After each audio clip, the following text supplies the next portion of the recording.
Okay, good afternoon, everyone. It's nice to see you. You may be surprised, but I will be starting today with you. Afterwards, the staff will be briefing on behalf of the Secretary General, and you will have a guest from UNHCR, I understand. Okay, so very welcome to you, and also we have to say hello to Heba Al-Magrahis. She is from the International Daily Bulletin in the Middle East. And she's for the entire Middle East. She's covering here at the UN. And welcome to the briefing room. We'll start this morning where the PGA met a group of ambassadors to the UN for the morning dialogues, Minga, to discuss South-South cooperation this month. These informal discussions, which take place once a month, focus on issues of concern to the United Nations. The Morning Minga aims to promote dialogue that seeks solutions. This third Morning Minga was dedicated to the critical issues of South-South and triangular cooperation ahead of the second high-level United Nations Conference on South-South Cooperation, BAPA plus 40, which will be held in Buenos Aires, Argentina, in March. They will have a meeting under the theme Role of South-South Cooperation in the Implementation of the 2030 Agenda for Sustainable Development, Challenges and Opportunities.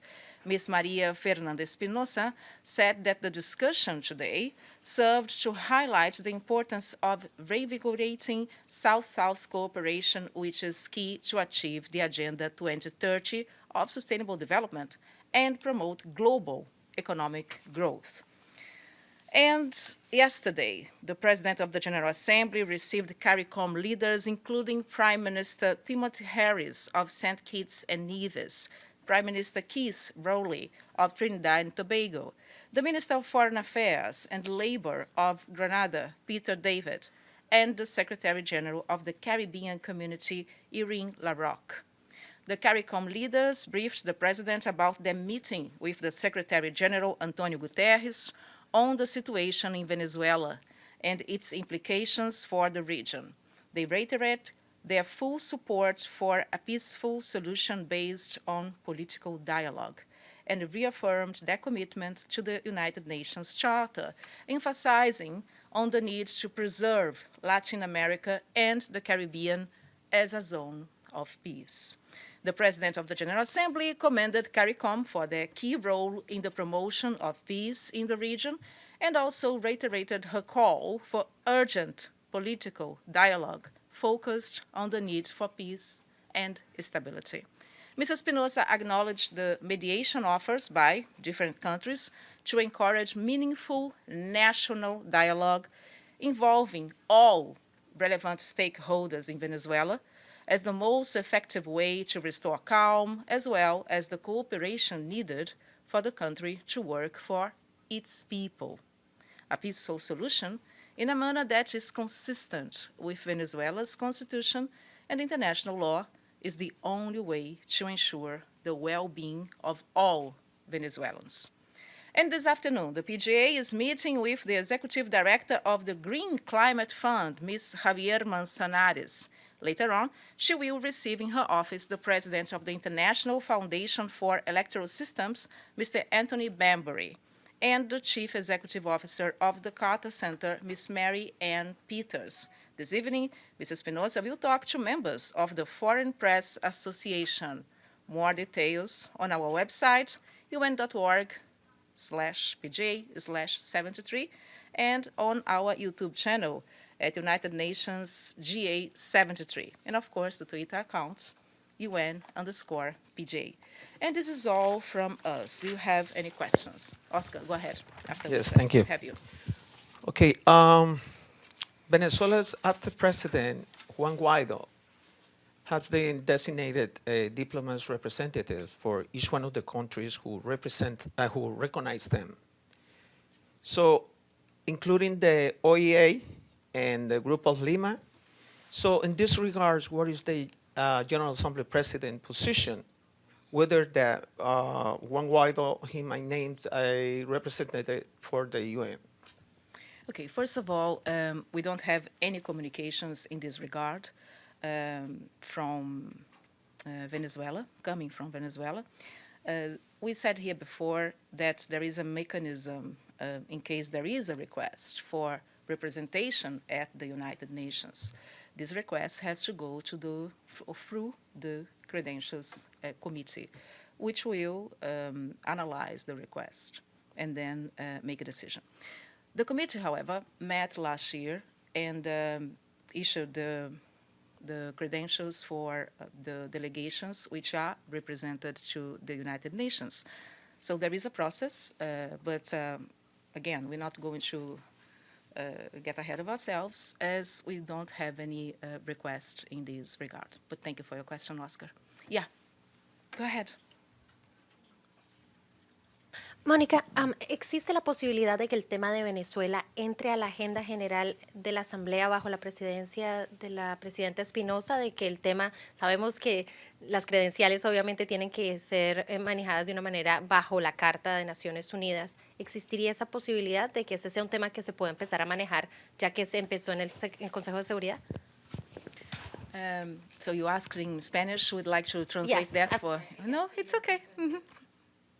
We'd like to translate that just for... Yes.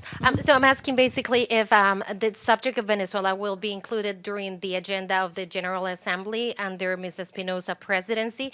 We understand that, and that Stefan was very clear about how the Secretary General has no power to declare or not a president recognized as sovereign countries do. And we want to see if this is a subject that, since is already in the agenda of the Security Council after Saturday's meeting, will be able to start a process to go into the plenary of the General Assembly to see what's the sense of the rest of the countries. Okay. When a subject is brought through to the General Assembly for the General Assembly consideration, is a matter, of course, of member states deciding about this subject. Yeah. Right now, what we have, the position of the PJ is that she is closely following the latest political developments in the country with great concern. So yesterday she had the meeting with the CARICOM leaders. She acknowledged the role that they have for promoting peace and for playing a substantial role in multilateralism and cooperation. Her solidarity is with the people of Venezuela. I mean, I said here yesterday that she, in her capacity as the foreign minister of her country, she herself interacted directly with migrants and refugees, so she knows the situation very well. And her solidarity, her concern is with the people of Venezuela right now. You will recall that the High Commissioner for Human Rights issued last week a statement where she observed that about 3 million people left the country due to the crisis. So Ms. Espinosa calls upon all relevant parties right now to find political solutions, to come to the table, to have a constructive dialogue. That's what she is making clear right now as her position. In regard with your question, yes, you're right. There was a meeting in the Security Council, but we are in the General Assembly, and so far we don't have any request for a meeting on Venezuela.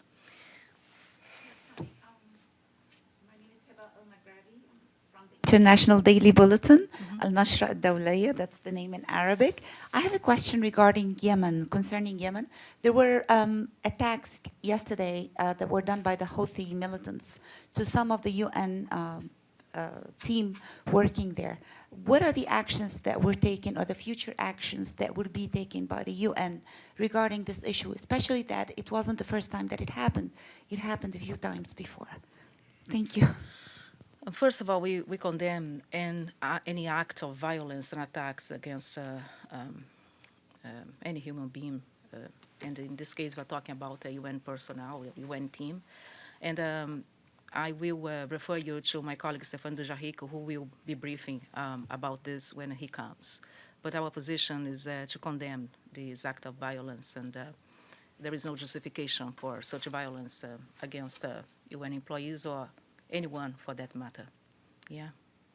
Okay, you had a question. Oscar, go ahead. You asked for the question? No, you didn't.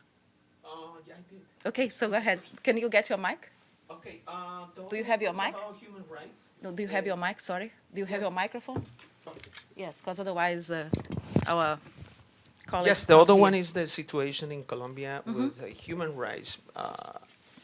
In case the number of social activists has been killed every day, and the number is increasing. So just aware, and if the General Assembly President is aware of this situation in Colombia on the human rights situation. So she's following these reports, actually media reports, with great concern. And first of all, we convey our condolences to the families of these activists and human rights defenders who got killed.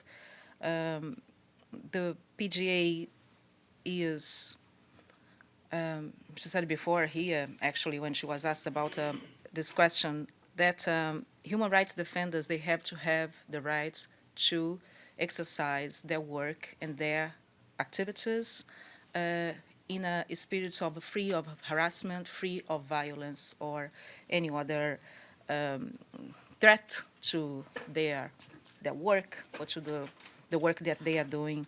So these killings must be investigated thoroughly and independently, and the people behind them should be brought to justice. Thank you. Anything else? No?